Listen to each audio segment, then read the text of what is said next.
कभी सोचा है वो कौन सी चीज है, वो कौन सी ताकत है जो हमें सुबह सुबह बिस्तर से उठने पर मजबूर कर देती है या फिर हमें बड़े बड़े सपने दिखाती है? वो है प्रेरणा। जी हाँ, एक ऐसी आग जो हम सबके अंदर जलती है। तो आज हम इसी आग को, इसी प्रेरणा को थोड़ा और करीब से समझने वाले हैं। चलिए शुरू करते हैं। तो चलिए एक बहुत ही आम सवाल से शुरू करते हैं। एक ऐसा सवाल जो हम सब शायद कभी ना कभी खुद से पूछते ही हैं। आखिर वो क्या वजह है जो हमें हर सुबह बिस्तर छोड़ने पर मजबूर कर देती है?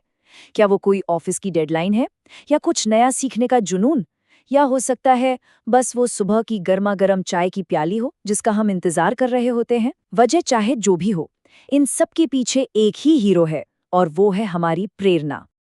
तो आखिर ये प्रेरणा है क्या चीज? क्या ये बस एक एहसास है, एक फीलिंग, या फिर उससे कहीं ज्यादा कुछ?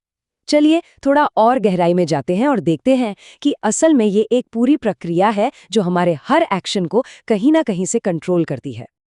अगर हम मनोविज्ञान की भाषा में बात करें तो प्रेरणा वो प्रक्रिया है जो हमें अपने लक्ष्यों की तरफ, अपने गोल्स की तरफ धकेलती है।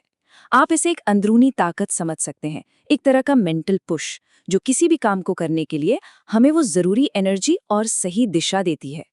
सीधे और सरल शब्दों में कहें तो ये हमारे हर क्या के पीछे का क्यों है।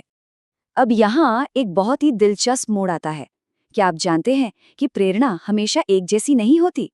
मतलब इसके दो बिल्कुल अलग अलग चेहरे हैं, और ये दोनों ही अलग अलग जगहों से आती हैं। एक होती है आंतरिक प्रेरणा, मतलब वो आवाज जो हमारे अंदर से आती है। सोचिए जब कोई सिर्फ मजे के लिए, अपने आनंद के लिए कोई किताब पढ़ता है या कोई गाना गाता है। और दूसरी तरफ है बाहरी प्रेरणा, जो बाहर की दुनिया से मिलती है, जैसे कि प्रमोशन पाने के लिए मेहनत करना या किसी कंपटीशन में ट्रॉफी जीतने की चाहत। कमाल की बात यह है कि दोनों ही हमें आगे बढ़ाती हैं, लेकिन इनके इंजन बिल्कुल अलग-अलग हैं। तो सवाल ये उठता है कि आखिर ये प्रेरणा आती कहाँ से है? मनोवैज्ञानिकों ने इसे समझने के लिए कई बहुत ही दिलचस्प सिद्धांत दिए हैं।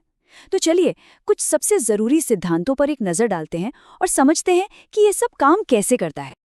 देखिए, सबसे बुनियादी सिद्धांतों में से एक है आवश्यकता का सिद्धांत, जिसे ड्राइव थ्योरी भी कहते हैं। और इसका आइडिया ना बहुत ही सरल है।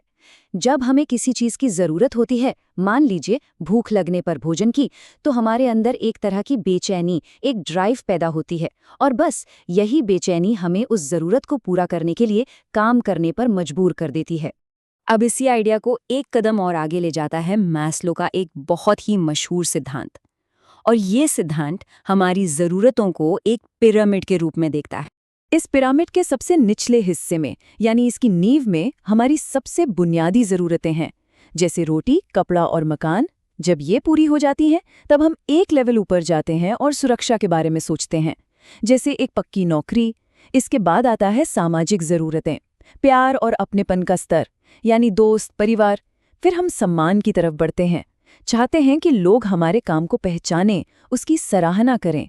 और पिरामिड के सबसे ऊपर है आत्म साक्षात्कार, मतलब वो बनना जो हम सबसे बेहतर बन सकते हैं, अपनी पूरी क्षमता तक पहुंचना। और आखिर में एक और सिद्धांत है विकासात्मक सिद्धांत। ये हमें बताता है कि जैसे जैसे हमारी उम्र बढ़ती है, हमारी विकास प्रक्रिया आगे बढ़ती है, हमारी प्रेरणा भी बदलती जाती है। सोचिए जरा, एक बच्चे के लिए सबसे बड़ी प्रेरणा शायद एक खिलौना हो सकता है, वहीं एक किशोर के लिए दोस्तों की स्वीकृति, और एक वयस्क के लिए करियर में सफलता। तो हमारी जरूरतें और इच्छाएं भी हमारे साथ साथ ही बड़ी होती हैं और बदलती रहती हैं।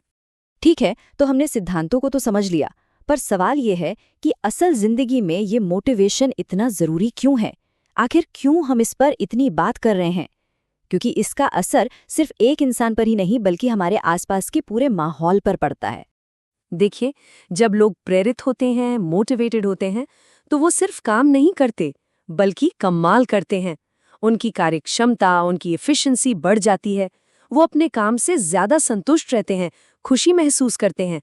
और इसका नतीजा क्या होता है? ऑफिस का माहौल बहुत ही सकारात्मक, एक सामंजस्यपूर्ण माहौल बनता है। और जाहिर सी बात है, जब टीम खुश होती है तो कंपनी की सफलता भी पक्की होती है। तो चलिए आज सबसे काम की बात पर आते हैं कि हम अपनी प्रेरणा का ये जो मीटर है, इसे बढ़ा कैसे सकते हैं। और अच्छी खबर ये है कि इसके लिए कुछ बहुत ही असरदार आजमाए हुए तरीके मौजूद हैं।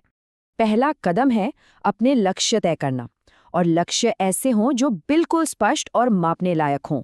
मतलब सिर्फ ये नहीं कि मुझे वजन कम करना है, बल्कि ये कि मुझे 1 महीने में 2 किलो वजन कम करना है। दूसरा, खुद को इनाम देना। जब भी कोई लक्ष्य पूरा हो तो खुद को एक छोटी सी ट्रीट जरूर दें। और तीसरा, और शायद सबसे जरूरी, अपने आसपास एक सकारात्मक माहौल बनाएं। ऐसे दोस्त और सहकर्मी चुनें जो आपको आगे बढ़ने के लिए प्रोत्साहित करें, न कि पीछे खींचें। तो अब आखिर में एक सवाल सबके लिए सोचने के लिए, कि किसी के भी प्रेरणा का इंजन कहाँ से चलता है, अंदर से या बाहर से? क्योंकि एक बात तो तय है, जब कोई अपने क्यों को समझ जाता है तो फिर कोई भी कैसे मुश्किल नहीं लगता। तो बस ये सोचना है कि वो कौन सी चिंगारी है जो इस आग को जलाए रखती है।